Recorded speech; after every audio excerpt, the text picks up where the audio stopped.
Hello दोस्तों, channel में आपका फिर से स्वागत है।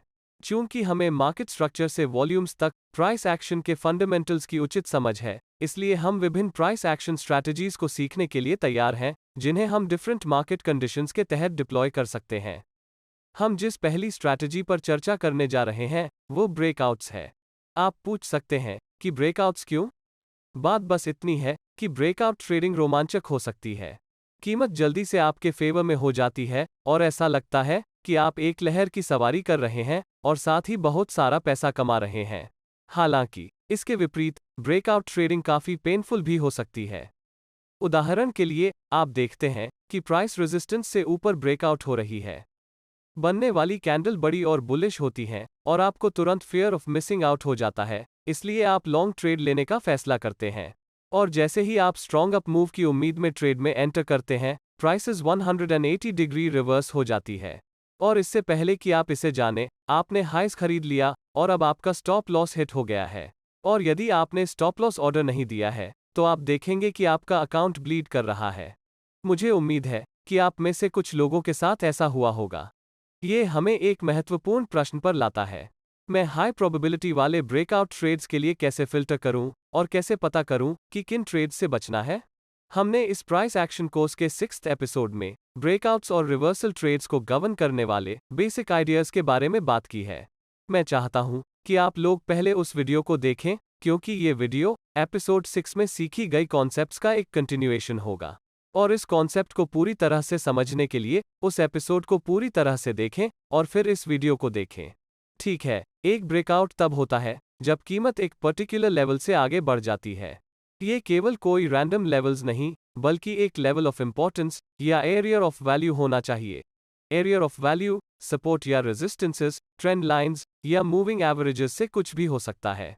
ब्रेकआउट ट्रेडिंग का आइडिया ट्रेड्स में एंटर करना है जब प्राइस मोमेंटम आपके फेवर में हो। हालांकि शेयर बाजार में कोई भी सिस्टम परफेक्ट नहीं है। इसे ध्यान में रखते हुए आइए पहले ब्रेकआउट ट्रेडिंग की पॉजिटिव्स और शॉर्टकमिंग्स पर चर्चा करें। मैं इसके प्रोज और कॉन्स के बारे में डिस्कशन करूंगा। सबसे पहले ब्रेकआउट ट्रेडिंग के बेनिफिट्स के बारे में बात करते हैं। Number 1, breakout trades limited risk के साथ आते हैं, जिसका अर्थ है कि कई इंस्टेंसेस में ब्रेकआउट ट्रेड्स एक कंसोलिडेटिंग मार्केट फेज के दौरान होते हैं। इसलिए इनिशियल स्टॉप लॉस जो हम अपने ट्रेडों के लिए रखते हैं, वो पैटर्न के कंप्रेशन या मार्केट एंट्री के लिए उपयोग की जाने वाली प्राइस रेंज के अनुसार रिलेटिवली स्मॉल होगा। इसके अलावा ट्रेड्स की फेलियर की कंफर्मेशन तेजी से हो सकती है, जो जल्दी ओपन पोजीशन से बाहर निकलने का अवसर प्रदान करती है। जिसका सीधा सा अर्थ है कि यदि ट्रेड हमारे फेवर में नहीं जाता है, तो प्राइसेस तुरंत रिवर्स हो जाएगी और हमारे स्टॉप लॉस पर पहुंच जाएगी और हमें ट्रेड पूरा होने के लिए पूरे दिन इंतजार नहीं करना पड़ेगा। और ब्रेकआउट ट्रेड से जुड़े रिवॉर्ड टू रिस्क भी बहुत बेहतर है, ताकि आप अपने स्टॉप लॉस को उसी के अनुसार कंट्रोल कर सकें। दूसरा फायदा यह है कि प्राइस मोमेंटम आपके फेवर में है। यदि कोई ब्रेकआउट ट्रेड सक्सेसफुल होता है, तो बड़ा लाभ संभव है। तो एक मजबूत ट्रेंड पर जल्दी एंट्री करना एक प्रॉफिटेबल सिचुएशन साबित हो सकती है। तीसरा फायदा ट्रेड मैनेजमेंट है, जिसका अर्थ है कि मार्केट में एंट्री और एग्जिट्स आमतौर पर प्रीडिफाइंड होते हैं। ट्रेड से पहले ही स्टॉप लॉस और प्रॉफिट टारगेट्स की पहचान की जा रही है, जिससे हमारा एकमात्र काम स्टॉप लॉस और टारगेट रखना है और उनमें से किसी एक के हिट होने की प्रतीक्षा करना है। अब बात करते हैं डिसएडवांटेजेस की। नंबर 1, फॉल्स ब्रेकआउट्स है। False breakouts breakout trading approach का एक अनअवॉइडेबल हिस्सा है। इससे कोई फर्क नहीं पड़ता कि ब्रेकआउट की पहचान करने में उपयोग की जाने वाली प्रोसीजर कितनी अच्छी है या मार्केट को क्वांटिफाई करने में आपका सिस्टम कितना अच्छा है। कई मामलों में एक सिग्नल रिलायबल प्रतीत हो सकता है, लेकिन इसमें मार्केट पार्टिसिपेंट्स की इंटेंडेड पार्टिसिपेशन की कमी होगी, जो ब्रेकआउट की सफलता के लिए एक आवश्यक फैक्टर है। दूसरा ड्रॉबैक अपॉर्चुनिटी कॉस्ट से जुड़ा है। ऑप्टिमल ब्रेकआउट ट्रेडिंग सेटअप्स बार बार नहीं होते हैं, इसलिए ब्रेकआउट सेटअप्स की खोज करना अक्सर मार्केट में अन्य अवसरों का पीछा करने के बजाय एक ट्रेडर को साइडलाइंस पर छोड़ सकता है, या सरल शब्दों में ब्रेकआउट ट्रेड्स की संख्या कम होती है या इसका पता लगाना कठिन होता है। विभिन्न ब्रेकआउट ट्रेडिंग टेक्निक्स पर चर्चा करने से पहले ये समझना हमेशा बेहतर होता है कि ब्रेकआउट्स का ट्रेडिंग कैसे न करें। आइए बात करते हैं कि आपको ब्रेकआउट ट्रेडिंग से कब बचना चाहिए। सबसे पहले आपको किसी ट्रेंड के अगेंस्ट ब्रेकआउट्स का ट्रेडिंग नहीं करना चाहिए। ट्रेंड के खिलाफ ट्रेडिंग करना काफी इरैशनल बात है और आपको ऐसा करने की आवश्यकता नहीं है। हमने फेमस कोट सुनी है, a trend is your friend until it bends. तो देखते हैं कि ट्रेंड के साथ ट्रेडिंग करना आपको इसके खिलाफ जाने की तुलना में अधिक फेवरेबल पोजीशन में क्यों रखता है। जब ट्रेंड के साथ या ट्रेंड की डायरेक्शन में चलते हैं तो हमें जो प्राइस मूव्स मिलती है वह बहुत अधिक मजबूत होती है और ट्रेंड के खिलाफ ट्रेड करते समय के प्राइस मूव्स की तुलना में लॉन्गर पीरियड्स तक चलती है। उदाहरण के लिए उन बुल ट्रेडर्स को देखें जिन्होंने एक बेरिश मार्केट में लॉन्ग पोजीशन ली है। इन अप मूव्स को देखें जो ट्रेंड के अगेंस्ट ट्रेड करने के परिणामस्वरूप हुई है। ये अप मूव्स शार्प हैं लेकिन बहुत लिमिटेड हैं। कैंडलस्टिक्स के आकार से आप देख सकते हैं कि बुल्स की ताकत बेयर्स की तुलना में बहुत कमजोर है। यदि आप ट्रेंड के अगेंस्ट ट्रेड करना चाह रहे हैं तो आप देख सकते हैं कि प्राइस मूव्स में वास्तव में बहुत अधिक ताकत नहीं है या प्राइस मूव्स बहुत कमजोर है। बदले में इसका मतलब है कि इन ट्रेड्स से होने वाले गेन्स काफी लिमिटेड हैं क्योंकि आप ट्रेंड के खिलाफ ट्रेड कर रहे हैं। इसी तरह यदि आप ब्रेकआउट का ट्रेड करना चाहते हैं तो मैं आपको स्ट्रॉन्ग सजेशन दूंगा कि ट्रेंड के अगेंस्ट ट्रेडिंग न करें। और मान लीजिए कि आप ट्रेंड के अगेंस्ट एक ब्रेकआउट ट्रेड करना चाहते हैं, मैं कहूंगा कि संभावना है कि ये ब्रेकआउट वास्तव में बहुत दूर जाने वाला नहीं है क्योंकि आखिरकार आप ट्रेंड के खिलाफ ट्रेड कर रहे हैं। क्या होने की संभावना है कि भले ही ये ब्रेकआउट हो जाए लेकिन ज्यादा ऊपर नहीं जाएगा, यह अंततः नीचे गिर जाएगा जिससे आपको फॉल्स ब्रेकआउट मिलेगा। इसलिए आपको ट्रेंड के अगेंस्ट ट्रेड करने के बारे में जागरूक होना होगा, चाहे आप ब्रेकआउट्स, पुलबैक्स या जो भी एंट्री तकनीक आप उपयोग कर रहे हो। यह आमतौर पर ट्रेडिंग के लिए फेवरेबल सिचुएशन नहीं है। चलो आगे बढ़ते हैं। जब कीमत मार्केट स्ट्रक्चर से दूर हो तो आप ब्रेकआउट्स का ट्रेडिंग नहीं करना चाहते। हमने इस प्राइस एक्शन कोर्स की दूसरी एपिसोड में मार्केट स्ट्रक्चर्स के बारे में बात की है।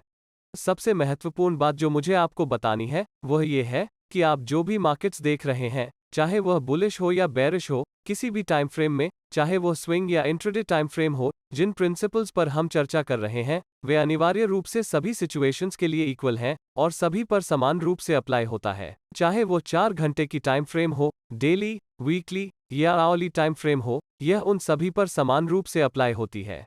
अभी हम जो देख रहे हैं वो एक बहुत अच्छा अप ट्रेंड है। इस समय आप देखते हैं कि प्राइस एक ऐसे पॉइंट पर ट्रेड कर रही है जो स्ट्रक्चर से बहुत हाई है और कुछ फोमो ट्रेडर्स इस चार्ट को देखेंगे और एक लॉन्ग पोजीशन लेने का फैसला करेंगे इससे पहले कि कीमत उनके बिना और ऊपर ट्रेड करे। इसलिए वे एक हाई प्राइस पर लॉन्ग ट्रेड में एंटर करते हैं। लेकिन इतनी हाई प्राइसेस पर लॉन्ग जाने में क्या दिक्कत है, हम एक उदाहरण के आधार पर चर्चा करेंगे।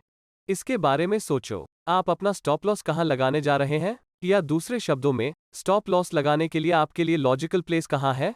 पॉसिबल आंसर पिछला रेजिस्टेंस लेवल है जिसमें प्राइस गिरने पर सपोर्ट बनने की संभावना है। ये वह लेवल है जिस पर आपको अपना स्टॉप लॉस लगाने के लिए भरोसा करने की आवश्यकता है। और स्पष्ट रूप से आप स्टॉप लॉस को बिल्कुल इस लेवल पर भी नहीं रखना चाहते हैं क्योंकि प्राइस इस लेवल पर आ सकती है और आपके स्टॉप लॉस को तुरंत हिट करने के बाद ऊपर जा सकती है। तो संभावना है आपको अपने स्टॉप लॉस को रेजिस्टेंस के नीचे कहीं रखना होगा क्योंकि इस मामले में रिस्क के लिए कम से कम 1:1 रिवॉर्ड प्राप्त करने के लिए प्राइसेस को आपके फेवर में कम से कम उतनी ही दूरी तय करनी होगी जितनी कि आपके स्टॉप लॉस है। जैसा कि आप देख सकते हैं, एक बड़ा स्टॉप लॉस होने से आपको एक खराब रिवॉर्ड टू रिस्क मिलता है। इसलिए मैं आपको ब्रेकआउट ट्रेड करने के लिए डिस्करेज करूंगा जब प्राइसेस मार्केट स्ट्रक्चर से बहुत दूर है, इस कारण से कि आपको एक बहुत बड़ा स्टॉप लॉस होना चाहिए और इसके परिणामस्वरूप आपको रिस्क के लिए बहुत कम रिवॉर्ड मिलता है। अब हम समझ गए हैं कि क्या नहीं करना है, तो हम ब्रेकआउट ट्रेडिंग की विभिन्न तकनीकों को सीखने के लिए तैयार हैं। एक प्रोफेशनल की तरह हाई प्रोबेबिलिटी वाले ब्रेकआउट ट्रेड्स की पहचान कैसे करें? जब आप हाई प्रोबेबिलिटी वाले ब्रेकआउट ट्रेड्स की पहचान करना चाहते हैं तो ये 2 बातें ध्यान में रखनी चाहिए। नंबर 1, आप ट्रेंड के साथ ट्रेड करना चाहते हैं या ट्रेंड की डायरेक्शन में ट्रेड करना चाहते हैं। और दूसरी बात, आप मार्केट स्ट्रक्चर या एरिया ऑफ वैल्यू के पास ट्रेड करना चाहते हैं। चलो इन दोनों को विस्तार से समझते हैं। आइए ट्रेंड ट्रेडिंग ब्रेकआउट स्ट्रैटेजी के साथ शुरुआत करें। अब तक आप ट्रेंड के साथ ट्रेड करने के विचार से परिचित होंगे क्योंकि पहले मैंने आपको ट्रेंड के खिलाफ ट्रेड करने से डिस्करेज किया था और मैंने आपको ट्रेंड के डायरेक्शन पर ट्रेडिंग करने के लिए एनकरेज किया। एक इंट्राडे ट्रेडर या एक स्विंग ट्रेडर के लिए हम कहते हैं तो एक स्ट्रॉन्ग ट्रेंड में प्राइस 20 पीरियड के मूविंग एवरेज से ऊपर रहती है। इसलिए यदि आप मूविंग एवरेज या यहां तक कि ट्रेंड लाइन तक पुलबैक की प्रतीक्षा कर रहे हैं तो अक्सर आप निराश होंगे। ऐसा इसलिए है क्योंकि आपके द्वारा एक लॉन्ग पोजीशन को एंट्री करने में सक्षम होने के बिना बाजार में हाई मोमेंटम जारी रहेगी। बात यह है कि पुलबैक ट्रेडिंग के लिए एक विशेष समय होता है, लेकिन यह निश्चित रूप से तब नहीं है जब मार्केट एक स्ट्रॉन्ग ट्रेंड में हो। हम आने वाले एपिसोड्स में पुलबैक ट्रेडिंग सिस्टम्स पर चर्चा करेंगे। ऐसे सिनेरियो में आप पुलबैक के बजाय ब्रेकआउट्स ट्रेड करना चाहते हैं। इस ब्रेकआउट ट्रेडिंग स्ट्रैटेजी को ट्रेंड ट्रेडिंग ब्रेकआउट कहा जाता है। यहां आप बाजार के ट्रेंड के टाइप के आधार पर या तो स्विंग हाई या स्विंग लो के ब्रेक का ट्रेड कर सकते हैं।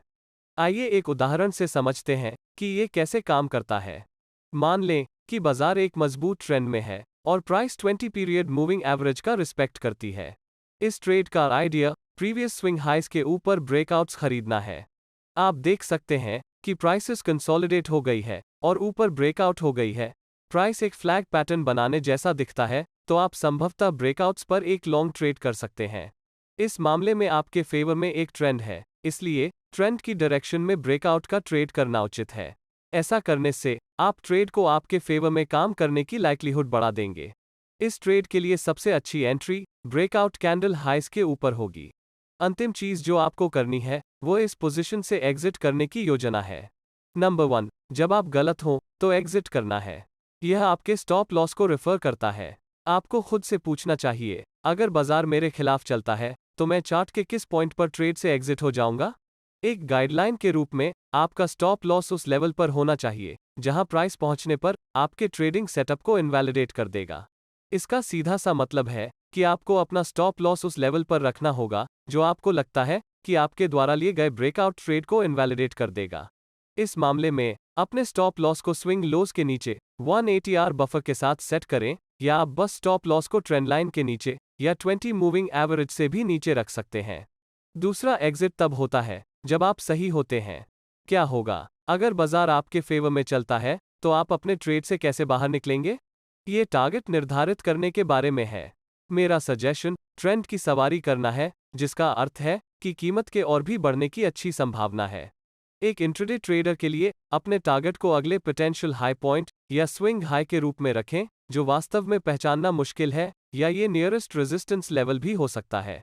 एक स्विंग ट्रेडर के लिए मैं ट्रेंड की राइड करने के लिए कहूंगा, और केवल तभी ट्रेड से बाहर निकलना जब प्राइस 20 पीरियड मूविंग एवरेज से नीचे क्लोज हो जाती है, या जब मार्केट स्ट्रक्चर से बाहर हो जाता है। स्ट्रक्चर से मेरा मतलब इस पर्टिकुलर केस में अप ट्रेंड से है।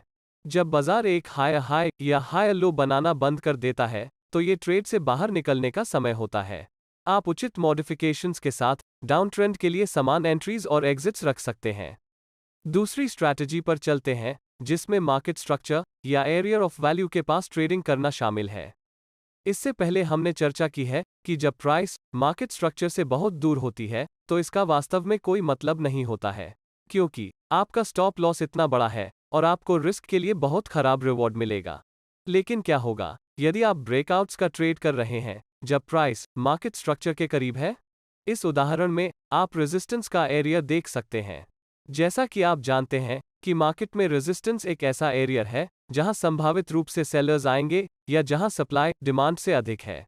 कीमत ने रेजिस्टेंस के एरिया का टेस्ट किया और फिर प्राइस ब्रेकआउट हो गई और रेजिस्टेंस के ऊपर क्लोज हो गई।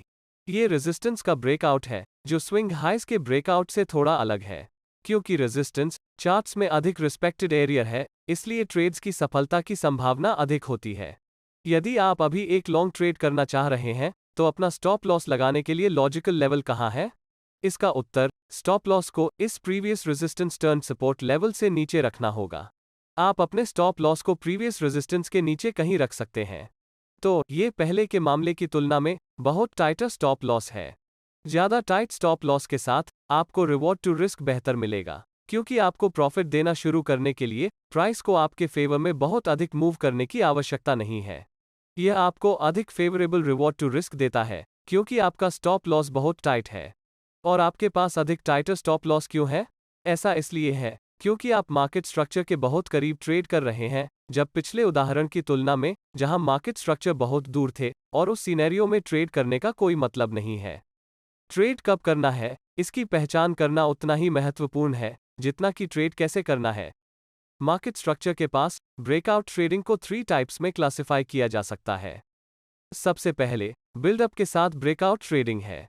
दूसरा रेजिस्टेंस लेवल में हायर लोज है और तीसरा टाइप सपोर्ट लेवल में लोअर हाइज है। आइए पहले टाइप से शुरू करें, जो कि बिल्डअप के साथ ब्रेकआउट ट्रेडिंग है। एक बिल्डअप मूल रूप से प्राइस कंजेशन या कंसोलिडेशन या एरिया ऑफ वैल्यू के पास एक टाइट रेंज है। आप फॉलोइंग तरीके से बिल्डअप के बारे में सोच सकते हैं।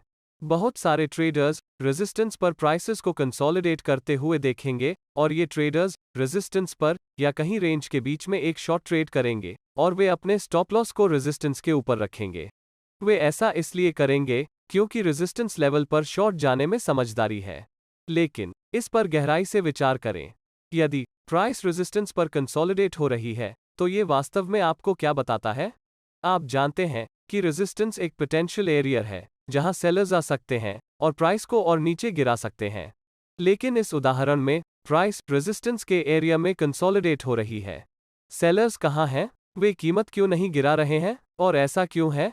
सेलर्स कीमतों को कम क्यों नहीं कर रहे हैं? इसका कारण इन दो चीजों में से एक हो सकता है। या तो वहां कोई सेलर्स नहीं है जो बेचने में इंटरेस्ट रखते हैं, या रेजिस्टेंस पर समान रूप से स्ट्रॉन्ग बायर्स हैं। कोई भी सिनेरियो हो, चाहे वह नंबर 1 हो, कोई सेलर्स नहीं है, या नंबर 2 समान रूप से स्ट्रॉन्ग बायर्स हैं। यह उन ट्रेडर्स के लिए अच्छा नहीं लग रहा है जो शॉर्ट ट्रेड्स कर रहे हैं।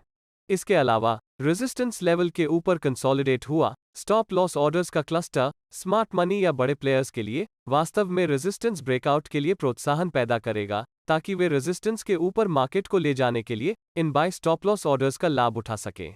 मेरा कहना यह है कि जब आप रेजिस्टेंस पर कंसोलिडेशन देखते हैं या बेसिकली रेजिस्टेंस के एरिया के ठीक सामने बिल्डअप होता है, तो ये बुलिश स्ट्रेंथ का संकेत है।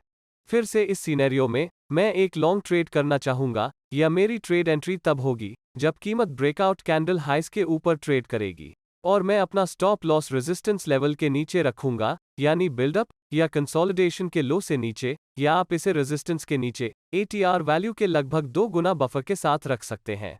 जब टारगेट के बारे में बात करते हैं तो मेरा टारगेट नियरेस्ट मार्केट स्ट्रक्चर होगी। इस मामले में यह अगला रेजिस्टेंस लेवल है। अपने चार्ट को देखें, ध्यान दें कि प्राइसेस सपोर्ट और रेजिस्टेंस एरियाज तक कैसे पहुंचता है। अपने आप से पूछें कि यदि सपोर्ट एरिया में कंसोलिडेशन होता है और आप क्या करेंगे, नीचे कमेंट करें। इसलिए जब भी मैं ब्रेकआउट्स का ट्रेड करता हूं तो बिल्डअप एक को कॉन्सेप्ट है। हालांकि इसके कई वेरिएशंस हैं। उदाहरण के लिए, जब आप रेजिस्टेंस में हाई लोज देखते हैं तो क्या ये स्ट्रेंथ या वीकनेस का संकेत है? इसके बारे में सोचने के लिए कुछ समय निकालें।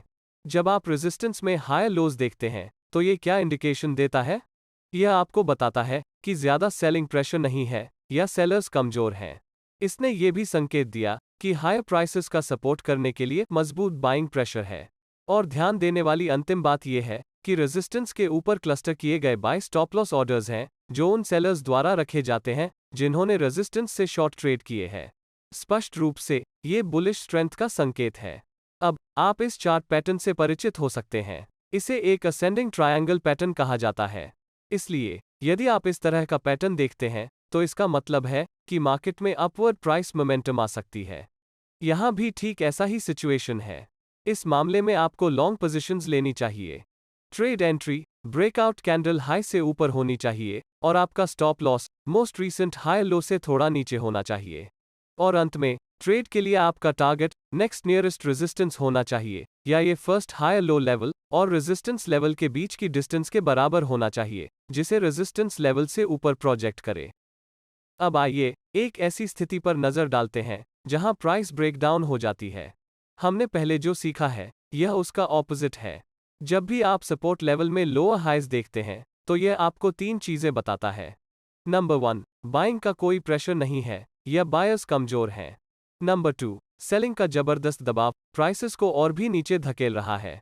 और number 3, sell stop loss orders को सपोर्ट के नीचे क्लस्टर किया जाता है जो उन बायर्स द्वारा रखे जाते हैं जिन्होंने सपोर्ट लेवल से लॉन्ग एंट्री ली थी। जाहिर तौर पर यह खरीदारी में कमजोरी का इंडिकेशन है। आप इस चार्ट पैटर्न से परिचित हो सकते हैं। इसे डिसेंडिंग ट्रायंगल पैटर्न कहा जाता है। यदि आप ऐसा पैटर्न देखते हैं तो इसका मतलब है कि बाजार नीचे की ओर ब्रेकआउट हो सकता है। इस मामले में हमें ब्रेकआउट कैंडल के लो लेवल के नीचे एक शॉर्ट ट्रेड में एंटर करना चाहिए जब ब्रेकआउट कैंडल सपोर्ट लेवल के नीचे क्लोज हो जाता है। स्टॉप लॉस को रीसेंट लोअर हाई से ऊपर रखा जा सकता है या इसे सपोर्ट लेवल से ऊपर 2 ATR बफर के साथ रखा जा सकता है। और अंत में टारगेट्स के बारे में बात करते हैं। इस मामले में टारगेट अगला सपोर्ट लेवल होना चाहिए, या ये फर्स्ट लोअर हाई लेवल और सपोर्ट लेवल के बीच की डिस्टेंस के बराबर होना चाहिए, जिसे सपोर्ट लेवल से नीचे प्रोजेक्ट करे। आगे बढ़ते हुए अब एक हाईली प्रॉफिटेबल ट्रेडिंग सिनेरियो पर नजर डालते हैं। होने वाले एक्सप्लोसिव ब्रेकआउट ट्रेड्स की पहचान कैसे करें? बात यह है कि मार्केट्स हमेशा बदलता रहता है। ये एक रेंज से एक ट्रेंड की ओर और एक ट्रेंड से एक रेंज तक चलता है। और मार्केट जितनी अधिक देर तक एक रेंज में रहता है, उतनी ही एक्सप्लोसिव तरीके से वह टूटता है। लेकिन क्या ये सच है? ये सच है, क्योंकि बाजार जितने लंबे समय तक एक रेंज में रहता है, मार्केट में उतने ही अधिक ऑर्डर्स दिए जाते हैं। बुलिश ट्रेडर्स ब्रेकआउट पकड़ने की उम्मीद में रेजिस्टेंस के ऊपर बाय ऑर्डर्स देंगे।